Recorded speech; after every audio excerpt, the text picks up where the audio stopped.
नमस्कार दर्शकवृन्द, हाम्रो नियमित प्रस्तुति 6 प्रश्नमा स्वागत छ। म नवराज चालिसे। आजको 6 प्रश्नमा हामी यतिखेर गठबन्धनको नेतृत्वमा सरकार बनेको छ, गठबन्धन दलहरू बीच अथवा नेपाली काङ्ग्रेसको नेतृत्वमा सरकार बनेको 2 महिना बितिसकेको छ। तर सरकार यति बेला आन्तरिक गठबन्धन दलभित्रकै आन्तरिक कलह र द्वन्द्व व्यवस्थापन गर्न नसक्दा मन्त्रीमण्डल समेत विस्तार हुन नसकेको भन्दै ठुलो गुनासोहरू बढिरहेको छ। र पछिल्लो पटक राजनीतिक दल विभाजन सम्बन्धी अध्यादेश सरकारले फिर्ता लिइसकेपछि पनि फेरि दलहरू बीचको अन्तर्कलह पनि सडकमा पोखिएको छ। त्यसो त केही समय अगाडिदेखि एमसिसीको विवादमा सरकार रुमलिएको छ। परराष्ट्र मन्त्री यति बेला डाक्टर नारायण खड्काले अमेरिकाबाट फर्केर आइसकेपछि यो कुरालाई पक्कै पनि क्लियर गर्नुहुन्छ होला एमसिसी र नेपालको पोजिसनको बारेमा। त्यो सँगसँगै गठबन्धन दलको नेतृत्व गरिरहेको नेपाली काङ्ग्रेस यति बेला 14औं महाधिवेशनको देश दौडामा यति बेला रुमलिएको अवस्थामा छ, सक्रिय भएको अवस्था छ। र पार्टीभित्र पनि गुट उपगुटको विषयमा निकै खालको आरोप प्रतिकारहरू बढिरहेको छ। र काङ्ग्रेसको गुट व्यवस्थापन हुन नसक्दा यति बेला पार्टीभित्र पनि विभिन्न गुटहरूमा पार्टी विभाजित बनिरहँदा सङ्गठन कमजोर भएको र नेपाली काङ्ग्रेस एउटा साङ्गठनिक एउटा सीमित घेरामा अथवा परिवारमा सीमित बन्दै गएको गुनासो पनि आइरहेको छ कार्यकर्ता पङ्क्तिहरूबाट। यिनै सन्दर्भमा नेपाली काङ्ग्रेसकी प्रखर नेत्री तथा नेपाल महिला सङ्घकी निवर्तमान केन्द्रीय अध्यक्ष डाक्टर डिला सङ्ग्रोला आज हामीसँग स्टुडियोमा हुनुहुन्छ। यहाँलाई स्वागत छ। धन्यवाद। यहाँ संसदमा पनि निकै यहाँको प्रखरता देखिन्छ, एउटा बौद्धिकता, यहाँको आफ्नो बौद्धिकता झल्किन्छ। यति भन्दै गर्दाखेरि यति बेला राजनीतिक अलमलमा त मुलुक पर्यो नि, एउटा गठबन्धनको सरकारले निकास दिन नसकेको धेरै समय भयो। यो सबै दोष चाहिँ अघिल्लो सरकारलाई जान्छ के? हामी चाहिँ नेपाली जनताले हामीलाई प्रतिपक्षमा बस्न भनेर 5 वर्षको लागि हामीलाई 5 वर्षको लागि जनताले पठाए। हाम्रो सोच होइन, हामीलाई जनताले मूल्याङ्कनको कोसीमा राखेनन्। तिमी 5 वर्ष वादकको रूपमा बस, यो करिब 2/3 सरकारले गरेका कमी कमजोरीलाई मूल्याङ्कन गर होइन, सरकारलाई सचेत बनाऊ भनेर त्यही डन्डा पकड्न आएको मान्छे। यस्तो परिस्थितिमा मुलुक गयो कि 2 चोटि प्रतिनिधि सभा संविधान विपरीत भङ्ग हुँदा एउटा विशेष परिस्थिति बढ्यो। त्यो परिस्थितिमा चाहिँ संविधान बचाउने दलहरू एक ठाउँमा उभिनै पर्दा नेपाली काङ्ग्रेसको नेतृत्वमा चाहिँ गठबन्धनको सरकार बन्यो। जटिल र विषम परिस्थिति बीचमा यो सरकार बनेको हुनाले यो गठबन्धन बीचको तपाईँले भने जस्तो सहमति सहकार्य धेरै कुरा मिलाउनु पर्दै गर्दा तत्काल सरकार केही निर्माण त भयो तर आकार लिन सकेन कि पूर्णता पाउन सकेन। आकार लिन नसक्नुको कारण के हो? जस्तो यहाँको आन्तरिक पार्टीको नसक्नुको मुख्य कारण के? सरकारको निर्माणका जो गठबन्धनको दलभित्रको गठबन्धनको प्लेयर्सहरू एउटा प्लेयर त बल्ल क्लियर हुँदैछ होइन, उहाँको क्लियरै भएको थिएन। एमाले छोडेर आउनु भएको छ, समाजवादी हुनुभएको छ अहिले होइन, माधवकुमार नेपाल समूह। यो सबैले गर्दा चाहिँ काङ्ग्रेसले निकास दिएन भन्ने र हामीलाई आरोप पनि लाग्यो। काङ्ग्रेसले निकास दिनको लागि नेतृत्व पनि लियो। सबैमा सहमति सहकार्य गरेर जाँदै गर्दा केही ढिलो भएको छ, यसलाई म स्वीकार गर्छु। तर छिटै चाहिँ मन्त्री परिषदले विस्तारमा चाहिँ पूर्णता चाहिँ पाउँदैछ। यसको मतलब जस्तो यहाँकै पार्टी सभापतिको नेतृत्वमा सरकार छ र हिजो यहाँले भन्नुभएको जस्तो विगतमा केपी शर्मा ओलीको सरकारको र काम गर्ने शैलीको तपाईँले आलोचना गर्नुभयो, विरोध गर्नुभयो। तर यो अहिले भनौँ न 3-4वटा दल मिलेर बनेको सरकार त अलि स्मार्ट हुनुपर्ने, छिटो छरितो हुनुपर्ने, यसले आफ्नो कार्यशैली देखाउने बेला भइसक्यो नि त, ढिलो भयो नि। यो ढिलो गठनमा ढिलो भयो। करिब 2/3 बहुमत र 5 वर्षलाई पाएको सरकारले छोडेका विकृति विसङ्गति यी सबैलाई त धोइ पखाली गर्नु पर्यो नि। अहिले त सरकार त ह्याङ गभर्मेन्ट छ, एउटाको त छैन नि त, नेतृत्व मात्रै काङ्ग्रेसले ल्याएको छ। यी सबैलाई मिलाउनु पर्ने। मैले भनिहालेँ गठबन्धनभित्रका भएका दलहरू सबैलाई मिलाएर चाहिँ मन्त्री परिषदको गठन गर्नमा ढिलाइ भएको कुरालाई आत्मसात गर्छु। तर चाहिँ मैले पाएको खबर अनुसार छिटै नै जुन गुनासो जनताबाट आइरहेको छ सरकारले पूर्णता अब पाउँछ। जस्तो एउटा विरोध पनि आएको छ अहिले र आलोचना पनि भइरहेको छ, संसदमा पनि देखियो प्रतिपक्षी दलले राजनीतिक दल सम्बन्धी विभाजन सम्बन्धी अध्यादेशलाई लिएर निकै आक्रोश र संसदको रोस्टमसम्म गएर आक्रोश पोखेको र बल्ल बल्ल बजेट पास भएको अवस्था छ। र यहाँहरूले एउटा प्रतिपक्षी दललाई विभाजन गर्नुभयो, नेकपा एमाले विभाजन गर्नुभयो, त्यसमा अब प्रचण्ड, शेरबहादुर देउपा, माधव कुमार नेपालको एउटा सक्रियता रह्यो, काङ्ग्रेस त्यो खेलमा लाग्यो भनिन्छ नि। यो खेलमा लाग्ने भन्दा पनि फेरि हामीले विगतलाई अघिल्लो सरकारलाई हेर्नै पर्यो के। आफ्नै बहुमतको सरकार हुँदा राजनीतिक दल विभाजन सम्बन्धी अध्यादेश अघिल्लो सरकारले ल्यायो। कतिले आरोप पनि लाग्यो आफ्नै पार्टी फुटाउनलाई, आफ्नो मात्रै बहुमत राख्नको लागि पनि कति धाराहरू संशोधन भए। त्यही बिचमा जनता समाजवादी तत्कालीन पार्टी भनेर नयाँ पार्टी पनि बने हैन। आज फेरि आकार लिएको पार्टी पनि फेरि फुट्न पुग्यो। त्यसैले गर्दा यो जुन आजको राजनीतिभित्र वृत्तमा जुन देखा पर्यो नि विकृति, विसङ्गति, राजनीतिक दल सम्बन्धी अध्यादेश ल्याउँदा ठुलो विरोध काङ्ग्रेसले गरेकै हो, हामीले अडान पनि लिएकै हो। र यस्तो विषम परिस्थिति आउँदै गर्दा माधव कुमार नेपाललाई हामीले फुटा होइन नि त एमालेबाट, उहाँले नै विदा गर्नुभएको छ के, ढोका ताल्चा बन्द गर्नुभएको छ। उहाँलाई एउटा निकास आफै खोज्नु भयो हैन। जहाँसम्म प्रचण्डको कुरा गर्ने हो भने जब यो गठबन्धन बनेर नेकपा एमाले जुन बन्यो, नेकपा एमाले भएको छ, नेकपा थियो, त्यस बेला प्रचण्ड सहितको एग्रिमेन्ट सहितको सरकार बन्या हो नि त हैन। आधा वर्ष चलाउने, आधा वर्ष प्रचण्डले चलाउने। तर 3 वर्ष, 3.5 वर्ष, 3 वर्ष त हामी प्रतिपक्ष रहँदै गर्दा सारा शक्ति केन्द्र चाहिँ को प्रधानमन्त्री बन्ने हैन।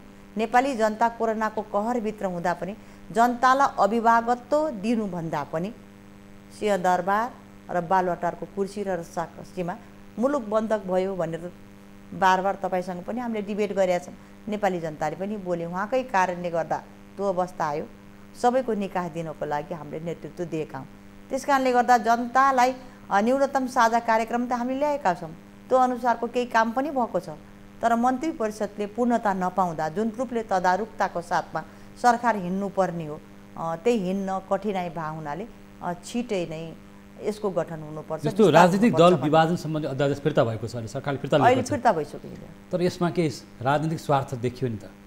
यो स्वार्थ मैले भनिहालेँ, एउटा दल फुटाउनलाई यो अध्यादेश ल्याइयो, फेरि चाहिँ फिर्ता लियो। फुटाउन होइन, निकास। उहाँले निकास चाहनुभयो। यो गठबन्धनको माधव कुमार नेपालको बाध्यता हो कि हामीले चाहेको होइन। माधव नेपालको बाध्यतालाई पछि आएको थियो अध्यादेश। व्यवस्थाभित्र कुनै पनि दल फुट्नु हैन, टुटफुटको अवस्थामा जानु भनेको त संसदीय व्यवस्था र लोकतन्त्र कमजोर हुनु हो नि त। यो त निकासको लागि उहाँहरूलाई चाहिएको बाध्यता थियो र यो हिजो निष्क्रिय भइसकेको छ, फिर्ता लिइसकेको छ। यो माधव नेपालको स्वार्थमा आयो त्यसपछि। अब उहाँहरूकै हो, अब उहाँहरूले आफ्नैलाई मिलाउन सक्नु भएको छ, एमाले मिलाउन सक्नु भएन, गठबन्धन गर्नुभयो, माओवादी मिलाउन सक्नु भएन, संविधानमाथि प्रहार भयो, आफ्नो घोषणापत्र अनुसारको कार्यक्रमहरू कार्यान्वयन गर्न सक्नु भएन। धेरै कमेन्ट गर्नुभन्दा पनि आज हामी सत्तामा छौँ हैन। अघिल्लो सरकारको कमेन्ट गर्नुभन्दा पनि करिब 16-17 महिनाको सरकार, 2 महिना त गइसकेका छ हैन, 14 महिनाको छौँ हामी। 6-7 महिना पछाडि त स्थानीय सरकारको निर्वाचन पनि आइसकेका छ, स्थानीय तहको निर्वाचन आछ। त्यसै कारणले गर्दा चाहिँ सरकारको अब ध्यान चाहिँ सुशासनमा दिनु पर्यो, जनतालाई छिटो छरितो चाहिँ निर्वाचनसम्म यो सरकार जान्छ। यसको मतलब जान्छ। जान्छ। तर एक थरी कांग्रेसका नेताहरू मध्यावधिमा अहिले जानुपर्छ, यो अहिले सहमति जुट्न सकेन भन्ने पनि आवाज छ। होइन, सहमति जुट्न सकेन, गठबन्धन बिचमा यो यात्रालाई चाहिँ संविधानको रक्षा गर्ने, यसलाई चाहिँ पूर्णकालीन चलाउने भनिकन गठबन्धन बन्या हो नि त। त्यही गठबन्धनलाई पूर्णता दिनको लागि सँगसँगै हिँडाउनलाई पनि त मन्त्रीमण्डल पूर्णतामा प्रधानमन्त्रीज्यूले हतारै गर्नु भएको छैन नि त। सुझाव लिनुहोस्, सल्लाह लिनुहोस्, पार्टी मिलाउनुहोस् भन्दै गर्दा यात्रा चाहिँ सहकार्य गरेर यही सरकारले नै तिनै तहको निर्वाचन गराउनुपर्छ भन्ने मान्यता। मन्त्रीमण्डलको सूची अथवा मन्त्रीहरूको सूची प्रधानमन्त्रीले माग्नु भएको छ हैन, तर पनि दलहरूबीच यहाँहरूकै दलहरूमा पनि त्यो सहमति जुट्न सकेन, अथवा भनौँ न एउटा गुटको रामचन्द्र पौडेल समूह होला अथवा अर्को समूहको भागमा कति राख्ने भन्ने विवाद अझै पनि हो। यो विवाद भन्दा पनि अब गठबन्धन बिचमा भागभण्डा भएकै छ हैन। हरेक दलले कति मन्त्री पाउने हैन, जति मन्त्री पाउनु पर्दा अवश्य पनि हो स्वीकार गर्नुपर्छ। पार्टीभित्र अनेक विचार हुन्छन् हैन, समूह हुन्छन्, लबी हुन्छन्, सबैलाई मिलाएर हिँड्ने नै नेता सफल हुन्छ र केही कोटा काङ्ग्रेसलाई बाँकी छ। त्यसका सरसल्लाहकै आधारमा प्रधानमन्त्रीजीले पूर्णता दिनुहुन्छ। यहाँको संसदमा पनि यहाँ धेरै पटक यहाँ एउटा प्रखर एउटा व्यक्तित्वको रूपमा देखिनु भएको छ। म फेरि एउटा प्रश्न अलि जनसाधारणको पनि चासो विषय भयो। एमसिसीको विषय निकै विवादमा पोखियो र कङ्ग्रेसको नेतृत्वमा सरकार छ र तत्कालीन अर्थमन्त्रीले आफै गएर हस्ताक्षर गर्नुभएको छ होइन, ज्ञानेन्द्रबहादुर कार्कीले। त्यो अर्थमा भनिरहँदाखेरि अलि बढी जिम्मेवारी तपाईँहरूमाथि थप्यो नि यसपटक। थपिन भन्दा पनि अब यो त्यसै बेलामा तत्कालीन अघिल्लो सरकारले नै निवर्तमान प्रधानमन्त्री केपी ओलीले नै ल्याउन खोज्नु भएको थियो एमसिसी होइन। हामी ओपोजिसनमा थियौँ। एमसिसी केपी ओलीको एजेन्डा हो र? उहाँ होइन, एजेन्डा त उहाँले पास गर्ने भन्ने कुरा थियो नि त। मेरो व्यक्तिगत कुरा के भन्छु, म पार्टीको कुरा त म भन्न चाहन्न। व्यक्तिगत भन्दै गर्दा चाहिँ एमसिसीको बारेमा एउटा सडक आन्दोलन भएको छ कि राष्ट्रको स्वाधीनतासँग पनि गाँसिया छ होइन, र चाहिँ केही प्रावधानहरूले भोलि नेपालमाथि पनि केही आँच आउँछ भन्ने कुरामा आन्दोलनमा पनि छन्। हामीलाई पनि म्यासेज आइरहेछ। त्यस कारणले एमसिसीका केही मुद्दाहरूमा चाहिँ के धाराहरू जुनमा आशंका उब्जिरहेछ त्यसमा संशोधन गरेर भने यसलाई अगाडि लैजानुपर्छ भन्ने जुन कुरा आयो त्यसतर्फ चाहिँ छलफल हुनु पर्थ्यो होइन। अब यसको बारेमा धेरै भन्दा पनि भर्खर परराष्ट्र मन्त्री जेनेभा सम्मेलनबाट फर्किनु भएको छ होइन। उहाँले भन्नुभएको छ एमसिसी भनेको सहकार्य समझदारीमा पास हुनुपर्ने कुरा हो भन्नुभएको छ। यसको छलफल होला, त्यही नै। एक्लै लगेर सक्ने गठबन्धनको सरकार हो, एक्लै त एमसिसी पास हुने कुरा आएन। एमसिसीमा प्रतिपक्षी दल नेकपा एमाले अथवा केपी ओली समूह होइन एउटा प्रतिपक्षी दलको चाहिँ सहयोग पाउन सक्नुहुन्छ त्यसमा? म चाहिँ डिफरेन्टै छु कि यथास्थितिमा पास गर्नुहुन्न भन्ने पक्षमा छु। जस्तो जुन जुन धाराले ल्याइकन आशंका उब्जिया छ नि त होइन, म त्यसलाई धेरै व्याख्या पनि म गर्न चाहन्न। र मैले अस्ति धेरैचोटि इन्टरभ्यू दिँदा पनि मैले बोलिरहेको छु, आज किन नेपाली जनता सडकमा छ नि त? एमसिसीको बारेमा लिएर यसलाई यथास्थितिमा त्यही प्रावधानमा पास गर्नु हुँदैन भनेर जनताले बोल्छन् भने जनता र मुलुकको लागि एमसिसी भन्ने अनि जनताले आशंका उठाइरहेको कुरामा जस्ताको जस्तै एमसिसी पास गर्नु त हुँदैन नि त। त्यस कारण यो मेरो व्यक्तिगत धारणा हो, अब पार्टीगत धारणा आएकै छैन। एमसिसीकै विषयमा मैले एउटा प्रश्न दोहोऱ्याएँ। एमसिसीकै बारेमा एउटा बौद्धिक जमात अथवा नेपाली कङ्ग्रेसभित्रकै बौद्धिक जमात एउटा प्राज्ञिक व्यक्तिहरूले एमसिसीलाई हुबहु पास गर्न हुँदैन भन्ने तर्क राखिरहँदाखेरि काङ्ग्रेस चाहिँ पास गर्न हतार गर्दैछ भन्ने एउटा गुनासो आइरहेको छ अथवा आरोप लागिरहेको छ। अब यो आरोप लाग्ने भन्दा पनि अहिलेको सरकार गठबन्धनको जगमा छ। अब एक्लैले पास गर्ने होइन होला नि त। पास गर्दै गर्दा पनि त नेपाली काङ्ग्रेसभित्र छलफल होला, दलभित्र छलफल होला, नेपाली जनताले उठाएका आवाजभित्र छलफल होला, एमसीका धारा उपधाराहरूले के भन्छन्, किन आशंका हुन्छ, त्यसलाई जनताको लागि हो नि त पोलिटिक्स गर्ने, मुलुक बनाउनको लागि हो नि त। भनेपछि यो काङ्ग्रेस हतार छ भन्दा पनि सबैको समझदारी हुन्छ भने के गर्ने भन्ने कुरा मात्रै हो कि। एमसिसीमा इन्डो पेसिफिक रणनीतिमा अथवा भारतको अमेरिकाको अलि बढी दबाब परेको हो यति बेला? अब यो दबाब भन्दा पनि यसको बारेमा छलफल गर्नु, इन्डो पेसिफिक रणनीतिमा जाने नजाने अब के गर्ने भन्ने कुराको बारेमा चाहिँ खुल्ला छलफल काङ्ग्रेसमा भएको छैन। हो, काङ्ग्रेसको महाधिवेशन चलिरहँदाखेरि तर महाधिवेशनभित्र पनि यति ठुलो एजेन्डाले प्रवेश त पाउनुपर्ने हो नि। एउटा कार्यकर्ता पङ्क्तिमा नेतृत्व त कुरा होइन। काङ्ग्रेसको कार्यकर्ताले पनि चाहेको छैन एमसिसी चाहेको छैन। यथास्थितिमा अहिलेको परिस्थितिलाई मान्छेले अफगानिस्तानको स्थिति पनि हेऱ्यो नि त होइन, ठाउँ ठाउँको स्थिति हेरिरहेछ। त्यस कारणले एमसिसीको भन्दा पनि हामी 14औं महाधिवेशनको सङ्घारमा छौँ। थुप्रै एजेन्डा छन् कि होइन, मुलुकका सामु थुप्रै एजेन्डा छन्। हामीले चाहिँ एउटा मुलुकलाई समृद्धितर्फ पनि लैजानुपर्ने छ।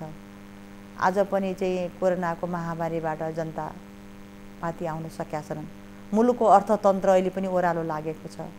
शिक्षा क्षेत्र त्यस्तै छ, स्वास्थ्य क्षेत्र त्यस्तै छ। हरेक क्षेत्र चाहिँ एउटा चाहिँ जर्जर पारेको कोरोनाले अवस्थामा यसलाई माथि ल्याउनु पर्ने पनि छ। आज थुप्रै नेपालीहरू रोजगारीको लागि नेपाल आए, तिनीहरू अल्पत्र छन्, विदेशमा त्यत्तिकै अल्पत्र छन्। अहिले पनि शान्ति सुरक्षाको स्थितिलाई सुदृढ बनाउँदै त लिएको छ, तर पनि त्यो प्रत्याभूति दिनुपर्ने अवस्था छ होइन। थुप्रै अहिले हामीले चाहिँ बजेट पनि ल्याइसक्यौँ, बजेट मार्फत राम्रा कार्यक्रम पनि आछन्, त्यसलाई कार्यान्वयन गरेर लैजानुपर्ने पनि पर्नेछ। यो कुरातर्फ चाहिँ सारा कुरा नै नेपाली काङ्ग्रेसको महाधिवेशनको एजेन्डा पनि हो कि समाजवाद उन्मुख भनेको छ भने समाजवादी कार्यक्रमहरू के हुन् त नेपाली जनतालाई अगाडि लैजानको लागि आश्वस्त विश्वस्त पार्ने जुन कार्यक्रम छ त्यसको कार्यान्वयन पक्षतर्फ काङ्ग्रेसले जाने हो। त्यस कारणले यो बहस र डिबेट भन्दा पनि नेपाली काङ्ग्रेस अहिले चाहिँ अधिवेशनको काङ्ग्रेसको प्रक्रियामा कार्यकर्ता छ। भन्नु पनि काङ्ग्रेसको कार्यकर्ताले एमसिसी हुबहु पारित गर्न चाहेको छैन भनेर चाहँदैनन्। त्यो डिबेटै छ, यो छलफलै भएको छैन पार्टीभित्र। एमसिसी काङ्ग्रेसभित्र पनि विवादमा छ। विवादमा भन्दा विवादको कुरै होइन कि काङ्ग्रेसभित्र छलफलै भएको छैन। यो पक्ष विपक्ष त त्यत्तिकै जनता पब्लिक भइहाल्छ नि। त्यस कारण यो बारेमा धेरै डिबेट पनि मैले भनिसकेँ। यो बारेमा धेरै काङ्ग्रेसको एकलौटी सरकार पनि होइन यो। एमसिसीको बारेमा केन्द्रीय समितिमा पनि छलफल भएको छैन, हाम्रो संरचनाभित्र पनि छलफल भएको छैन। हरेकले भन्छन् सोच विचार गरेर चाहिँ लैजानुपर्छ। तर अहिले मन्त्रीमण्डल छनौट गर्दै गर्दा काङ्ग्रेसभित्रको विभिन्न गुट समूह बिचको विवाद त बाहिर आइसकेको छ नि। परराष्ट्र मन्त्रीको चयनदेखि हेरौँ अथवा विभिन्न खालको निर्णयहरू गर्दाखेरि सहभागितामूलक भएन होइन, एउटा खालको पार्टीभित्र चाहिँ एउटा आन्तरिक एउटा चाहिँ लोकतन्त्र कमजोर भयो भन्ने गुनासो चाहिँ छ। लोकतन्त्र कमजोर भन्दा पनि पार्टीभित्र मन्त्रीमण्डल चयन गर्दै गर्दा सबैलाई भावनालाई मिलाएर लैजाने कुरा त छँदैछ। त्यसैको लागि नै होला नि त बिस्तारै बिस्तारै गठन भएको छ नि। काङ्ग्रेसभित्र दिएको कोटा पनि त एकैचोटि त्यसले फुलफिल त भएको छैन। तर यो मन्त्रीमण्डल गठन गर्दा मेरो भनाइ के हो भने समावेशी त हुनु पर्यो नि त होइन। महिला चाहियो, जनजाति चाहियो, पछाडि परेको वर्ग भन्ने, दलित भन्ने होइन, दलितको पार्टी भने कदम जम भन्छौँ हामीले। आदिवासी, जनजाति, महिला, पछाडि परेको वर्ग, तह र तबकाको पार्टी नेपाली काङ्ग्रेस समावेशी। यो समावेशी आदर्श र सिद्धान्त र अन्तर्गतको विधान त्यसलाई आत्मसात गरेर आएको हाम्रो समाजवाद उन्मुख हाम्रो कार्यक्रम भनेपछि मन्त्रीमण्डल त त्यो हुनुपर्छ भने हाम्रो पनि लडाइँ छ। त्यहाँ हामी पनि लडाइँ लडिरहेछौँ। त्यो खालको चरित्र बोक्ने मन्त्रीमण्डल बन्नुपर्छ। तर यति बेला सरस्वती सरकारको प्राथमिकतालाई हेर्दाखेरि एउटा गुटको व्यवस्थापनमा एउटा प्राथमिकता देखिन्छ, अनि गठबन्धनकै व्यवस्थापनमा बढी समय खर्चिएको देखिन्छ भन्दाखेरि जनताको विकास समृद्धिका कुराहरू ओझेलमा पऱ्यो नि। होइन, दुईवटा कुरा तपाईँ गुटको व्यवस्थापन भनिरहनु भएको छ होइन। हामी 14औं महाधिवेशनको सङ्घार हुँदा धेरैजना हाम्रो सभापतिको उम्मेदवार हुनुहुन्छ कि मलाई त खुसी लाग्छ। काङ्ग्रेसभित्र आन्तरिक लोकतन्त्र सुदृढ भयो कि नेता थुप्रै भयो नि त, सबैले आफूलाई उभ्याउनु भएको छ। तर मेरो के आग्रह हो भने जसले पार्टीको सभापति उठ्छु भनेर आफूलाई उभ्याउनु भएको छ भने राष्ट्र निर्माण गर्ने, जनतालाई समुन्नत बनाउने, समृद्ध नेपाल बनाउने एजेन्डासहित आउनुहोस् कि एजेन्डामा डिबेट गरौँ के को आधारमा समर्थन र विरोध। त्यसै कारणले गर्दा चाहिँ यो भनेको एउटा समूह हो कि लबी हो कि। गुट हुँदा त एउटा दुईवटा हुन्थ्यो होला नि त सबैले किन उभ्याइरहनु भएको छ त। महाधिवेशन यस्तो कडी हो, यस्तो महायज्ञ हो, यस्तो पुनर्जीवन हो। हरेक काङ्ग्रेसको एउटा क्रियाशीलले पनि म पार्टीको पदाधिकारी सभापति उठ्छु भनेर 5 वर्षमा त बल्ल भन्न पाउँछ भने यसलाई हामीले धेरैजना उठ्यो भने किन काङ्ग्रेसमा गुट भयो, विभाजन भयो, द्वन्द्व भयो। यो लोकतान्त्रिक पार्टीभित्र वैचारिक कुरा म उठ्छु भनिकन छलफलै भएन भने त्यो लोकतान्त्रिक पार्टी हुन्न नि त। काङ्ग्रेसको यहाँले समावेशी बनाउनु पर्छ भन्दै गर्दा यहाँ आफै पनि महिला सङ्घको अध्यक्ष भइसक्नु भएको छ। समावेशी सबै एउटा जात जाति जनजाति होइन, एउटा चाहिँ भनौँ न दलित आदिवासी हरेक उपेक्षित वर्गलाई एउटा सङ्गठनभित्र ल्याउनु पर्छ भन्दै गर्दा त आज के देखियो भने क्रियाशीलताको वितरणलाई हामी हेर्दाखेरि परिवारमा सीमित घेराबन्दीमा वितरण गरेको देखियो, जुन कुरा विवादमा पनि बाहिर आइरहेको छ। यो कुरामा त एउटा सङ्गठन त सुदृढ भएन नि त। यो क्रियाशील वितरणका पनि विशेष मापदण्ड छन् के। एउटा कुराको त्रुटि के भयो भने क्रियाशील अधिवेशनको बेला वितरण गर्ने होइन कि। अधिवेशनभन्दा 1 वर्ष अगाडि नै क्रियाशील वितरण गर्न सक्नुपर्ने हाम्रो विधानमा छ।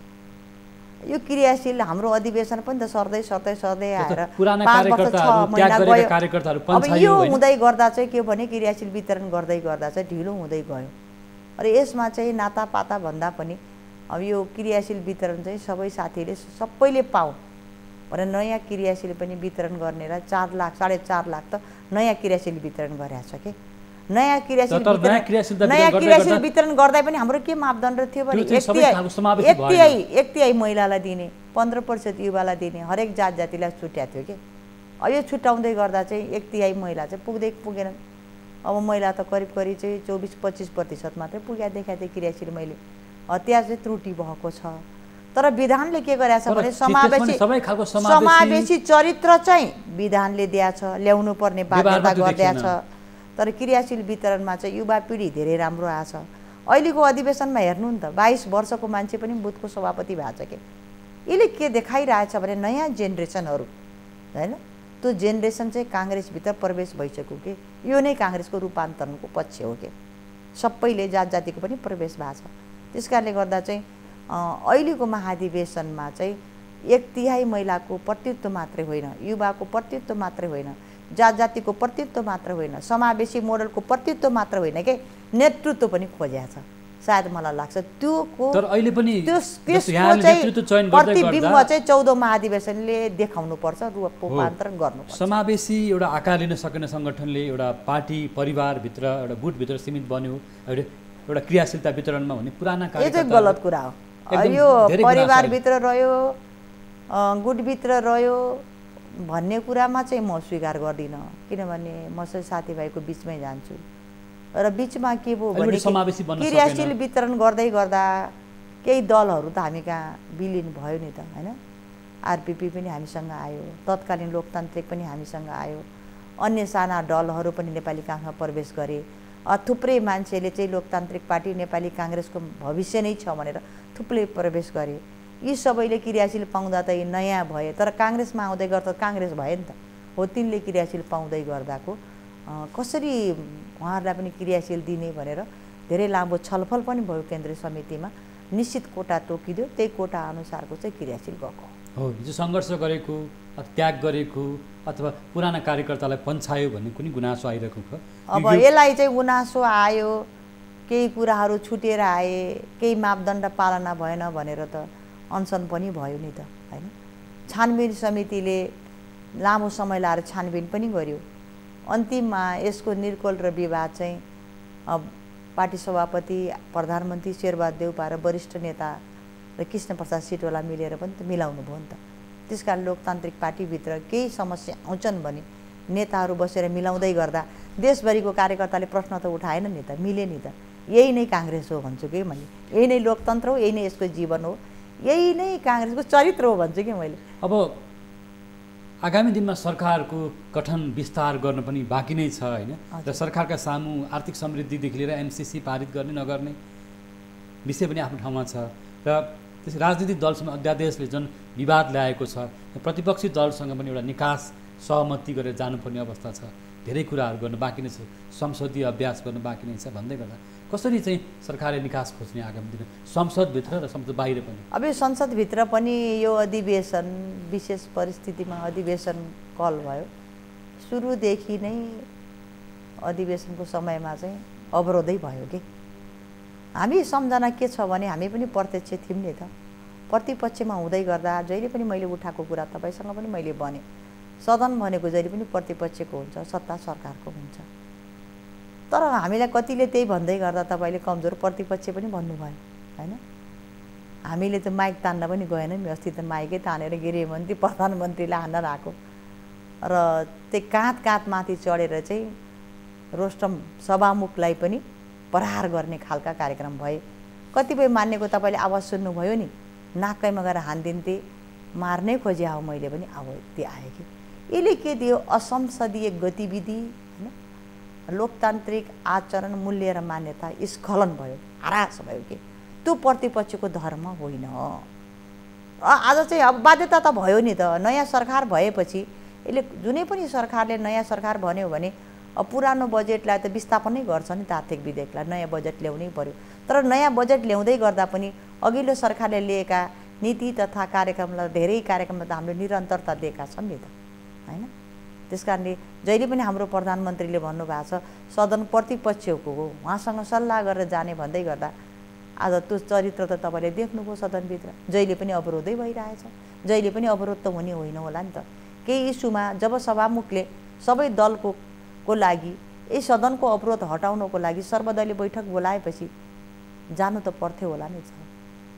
प्रतिपक्ष दल त जानु गएन, एउटा प्रश्न निकास निस्केन के। नागरिक तहमा देखिएको एउटा प्रश्न सोध्न चाहन्छु, तपाईँ एउटा संसदमा हुनुहुन्छ कि अहिले माधव नेपालसम्म विवादित भइसकेपछि एमाले एउटा जुन खालको एउटा आक्रामक रूपमा आइरहेको छ, प्रस्तुत भइरहेको छ, उसलाई चोट पनि परेको छ होइन, सरकारबाट बाहिरिएको छ, बहुमत प्राप्त दल, उसले देखाएको संसदीय व्यवहार र यताबाट गठबन्धन सरहरू के अरे गठबन्धन दलहरू बिचको सहकार्य एउटा निकास के हुनु मिलन बिन्दु त के छ त? मिलन बिन्दु के हो भने असंसदीय व्यवहार हामीले कहिले पनि गर्नु हुँदैन। प्रतिपक्षको कुरा सत्तापक्षले सुन्नै पर्छ। राष्ट्र बनाउने र महत्त्वपूर्ण कानुनहरू पारित गर्ने हैन, अब बजेटहरू ल्याएर नीति तथा कार्यक्रम ल्याएर जनतालाई समृद्धि र विकासको अनुभूति दिने, यो त साझा एजेन्डा हो नि त। पहिला पनि हामीले सपोर्ट गरेका थियौँ, त्यसको लागि पहल चाहिँ सरकारले गर्नुपर्छ के। मिलन बिन्दु भनेको मिलाएर लैजाने। केपी शर्मा ओली र माधव कुमार नेपाल प्रचण्ड र पार्टी सभापति शेरबहादुर देउपा बीचको मिलन बिन्दु हैन, यसमा मधेसकेन्द्री दलहरू पनि साझा बिन्दु के हुन सक्छ त? साझा बिन्दु भनेको समृद्धि र विकास हो नि त हैन, तर त्यो संसदीय व्यवहारमा त्यो देखिँदैन त अहिले। अब के हुन्छ, उहाँहरूबाटै सरकारमा भएका पार्टीहरू संयुक्त गठबन्धन भएर नेकपा बनेका पार्टीलाई बार बार संसद विघटन गर्दा उहाँले गाली गरिरहनु भएको छ नि त। अमर्यादित भयो, अलोकतान्त्रिक भयो, गणतन्त्रमाथि प्रहार भयो, लोकतन्त्रमाथि अपहरण भयो भनिराख्नु भएको छ। उहाँले पठायो नि त त्यो त। त्यस कारणले गर्दा चाहिँ हामी के चाहन्छौँ भने जे भने संसदीय व्यवस्थाको हिमायती नेपाली काङ्ग्रेस भएको हुनाले सत्ता पक्षले पनि प्रतिपक्षसँग संवाद गर्ने क्रममा धेरै कुरामा तपाईँले देख्नु भएको छ, सरकारका प्रतिनिधि पनि पूर्व प्रधानमन्त्रीसँग वार्ता र संवाद चाहिँ भएको छ। जस्तो अब जहाँ जाँदै पार्टीमा अहिले यो महाधिवेशन लागिरहेको हुनाले धेरै नेता कार्यकर्ताहरू अहिले सभापति, सहमहामन्त्री, महामन्त्री, कोषाध्यक्ष लगायतको पदमा आकाङ्क्षी देखियो। यो गुटबन्दी अथवा बार्गेनिङको लागि पनि देखिन्छ कतिपय अवस्थामा।